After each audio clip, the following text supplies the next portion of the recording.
My Little Pony is still my favorite show on television today. However, there's one show that's starting to gain some ground on it. I'm talking about Gravity Falls. If you haven't seen the show, you need to remedy that problem. I'll leave a link in the description to where you can find it, although you really should just be watching it on TV so that Disney doesn't cancel it. But anyway, here's the basic gist of the show. These two twins, brother and sister Dipper and Mabel, are sent to a small town in Oregon to spend the summer with their great uncle. The town they're sent to is chock full of all kinds of paranormal activity, and Dipper wants to discover all of the secrets of the town. It's a great show with amazing characters, outstanding comedy, terrific character development, and a well-fleshed out continuity. The only problem with this show is that while all of the episodes are at least good, there hasn't been an absolutely amazing OMG this is one of the best shows ever episode. To date, my favorite episodes in the series are The Time Traveler's Pig, The Inconveniencing, and Scarioki. But even those episodes only hit me as really, really good. Meanwhile, MLP has had at least 3 of those OMG episodes, in my opinion: Sonic Rainboom, Hurricane Fluttershy, and Pinkie Pride. However, there are a couple of things that this show does really well, even better than how they're done in Friendship is Magic. Let's start with Gideon, the main antagonist of the first season. Gideon is established very early in the series as a young con artist with a crush on Mabel. Even though he was defeated by the Pine twins in that episode, he had major roles in 3 more episodes before coming back in the 2-part finale. These appearances established Gideon as a legit antagonist for the Pine family, and it felt like there had been some build-up for him, especially since in a couple of those appearances, he got the upper hand on Stan. So when he finally unleashed his giant robot in the season 1 finale, it didn't feel like it came out of nowhere. Friendship is Magic has never had a villain like that. Every enemy the main 6 has encountered has either been reformed or defeated, never to return again. Maybe we'll see that happen in season 5, but either way, Gravity Falls did it earlier and did it pretty damn well. Now, I mentioned the continuity earlier in this video, and that's another way this show outdoes MLP. I don't know how many times I've seen people try to put the episodes of Friendship is Magic in order, but usually the order they go with is a total jumble. Almost no episode happens canonically in the order they're aired. But Gravity Falls, on the other hand, has an incredibly tight continuity. This is a series you should probably watch in order, as callbacks are made all the time. The biggest example of this would be in The Time Traveler's Pig, starting with Dipper saying that Mabel was right about simply talking to Wendy, which is a reference to the episode Double Dipper. Then the driver of the wagon in Pioneer Time says, "By Tremblay," referencing the 8th and a half president Quentin Tremblay from Irrational Treasure. Then at the end of the episode, Blendon Blandon had to go back in time to clean up all of the stuff that the Pines left behind, taking him through Tourist Trap, The Legend of the Gobblewonker, and Headhunters. Keep in mind, The Time Traveler's Pig is the 9th episode in the series, so there isn't a lot of continuity to call back to.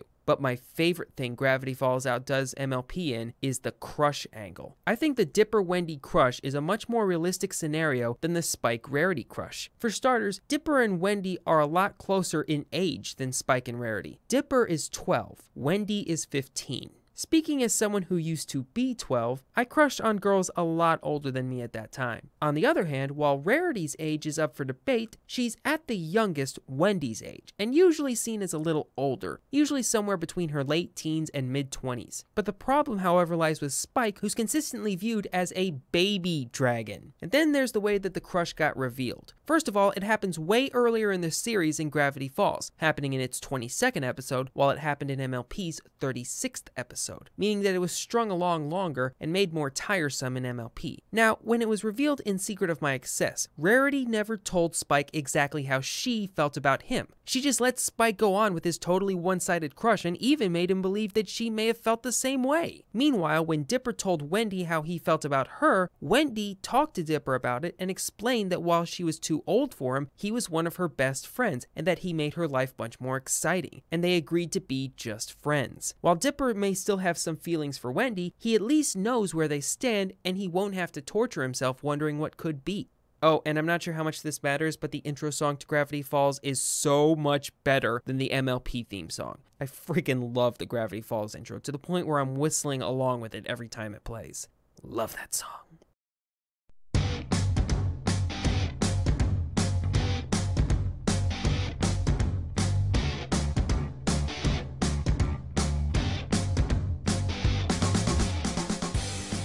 Hey, thanks for watching.